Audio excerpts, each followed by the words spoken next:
بسم اللہ الرحمن الرحیم۔ ہمارے یوٹیوب چینل کے سامعین و ناظرین، السلام علیکم ورحمۃ اللہ وبرکاتہ۔ درود پاک پڑھ لیجیے۔ اللہم صلی علی سیدنا و مولانا محمد وبارک وسلم، صلو علیہ صلاۃ و سلام علیک یا رسول اللہ صلی اللہ تعالی علیہ وسلم۔ معزز سامعین حضرات، آج کا میرا موضوع ہے قربانی اور اس کی اہمیت۔ دیکھیے، یہ فعل قربانی بڑی اہمیت کا حامل ہے، بڑی فضیلت ہے قربانی میں۔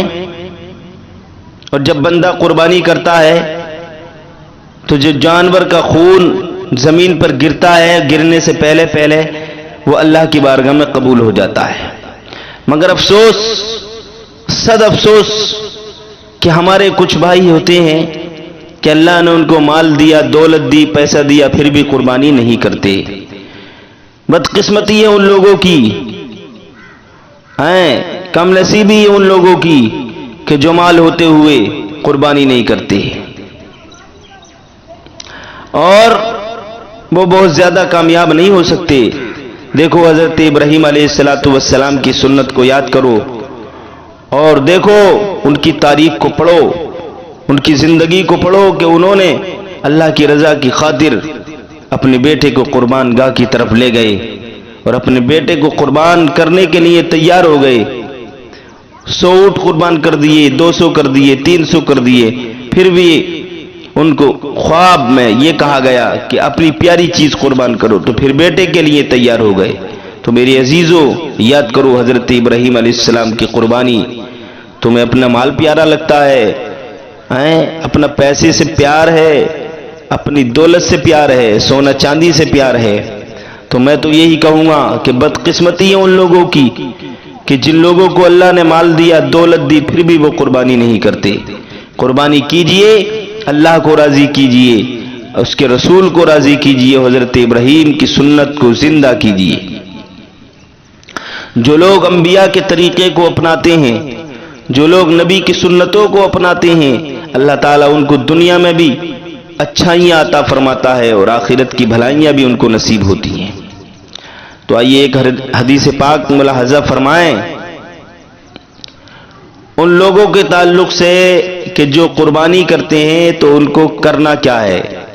جن لوگوں کا قربانی کرنے کا ارادہ ہو وہ کیا کریں۔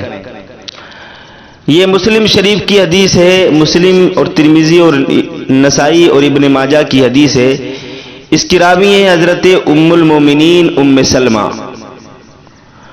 وہ بیان فرماتی ہیں کہ اللہ کے رسول نے ارشاد فرمایا کہ جس نے ذی الحجہ کا چاند دیکھ لیا اور اس کا ارادہ قربانی کرنے کا ہے، تو جب تک قربانی نہ کر لے بال اور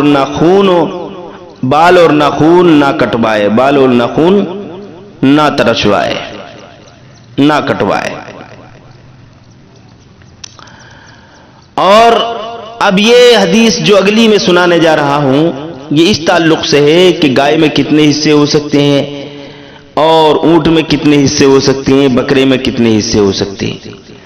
دیکھیے، یہ طبرانی کی حدیث ہے، حضرت عبداللہ ابن مسعود رضی اللہ تعالی عنہ اس حدیث پاک کے راوی ہیں۔ وہ بیان فرماتے ہیں کہ اللہ کے رسول نے فرمایا کہ قربانی میں گائے کے 7 حصے ہیں اور اونٹ کے بھی 7 حصے ہیں۔ گائے 7 کی طرف سے ہے اور اونٹ 7 کی طرف سے ہے۔ تو مطلب کیا ہوا کہ گائے کے 7 حصے ہو سکتے ہیں گائے میں، اور اونٹ میں 7 حصے ہو سکتے ہیں، بکرے میں 1 حصہ ہوگا۔ اب گائے میں ساری چیز آ گئی، بیل بھی آ گیا، بھینس بھی آ گئی، کٹرا بھی آ گیا، سب کٹیا بھی آ گئی، ساری چیز آ گئی، اس میں 7 حصے ہو جائیں گے۔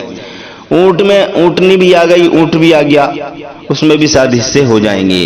یہ تو حصوں کی بات رہی۔ اب ایک اور حدیث سن لیجئے کہ جانور کیسا ہونا چاہیے۔ اس تعلق سے ایک حدیث پاک ملاحظہ فرمائیں۔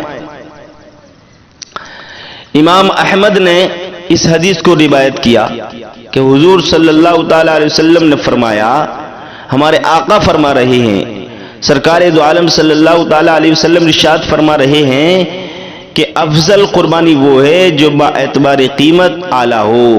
مطلب یہ افضل قربانی کیا ہے کہ جو جانور قیمت کے اعتبار سے اعلیٰ ہو اور خوب موٹا ہو، فربا ہو، خوب فربا ہو.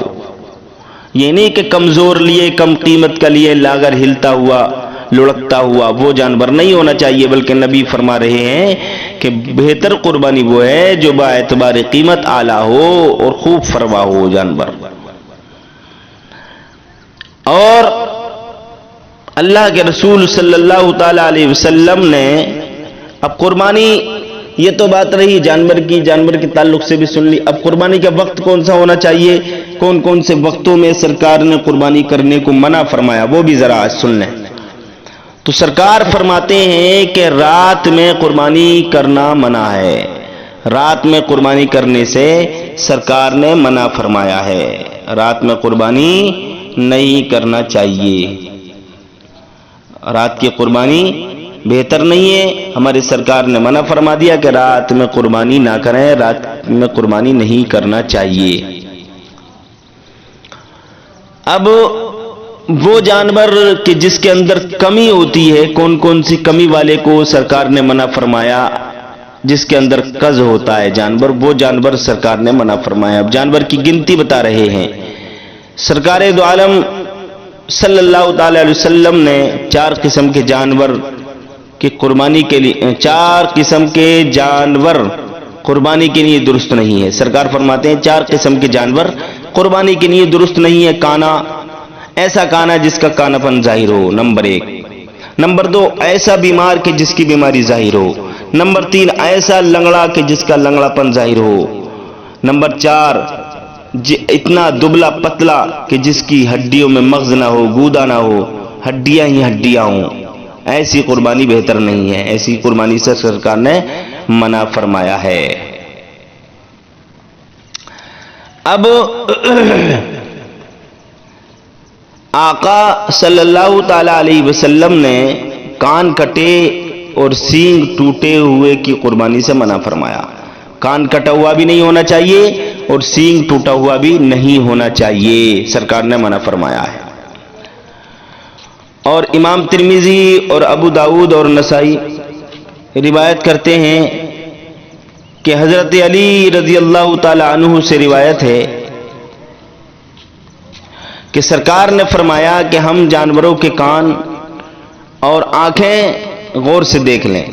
سرکار فرماتے ہیں، حضرت علی رضی اللہ تعالی عنہ سے روایت ہے، حضرت علی اس حدیث پاک کے راوی ہیں، وہ بیان فرماتے ہیں کہ اللہ کے رسول صلی اللہ تعالی علیہ وسلم نے فرمایا کہ ہم جانوروں کے کان اور آنکھیں غور سے دیکھ لیں اور اس کی قربانی نہ کریں جس کے کان کا اگلا حصہ کٹا ہو، اور نہ اس کی کہ جس کے کان کا پچھلا حصہ کٹا ہو، اور نہ اس کی کہ جس کا کان پھٹا ہو یا کان میں سوراخ ہو. جس کا کان کا اگلا حصہ کٹا ہو یا پچھلا حصہ کٹا ہو یا کان پھٹا ہو یا کان میں سوراخ ہو تو اس کی قربانی نہیں کرنا چاہیے، سرکار نے منع فرما دیا.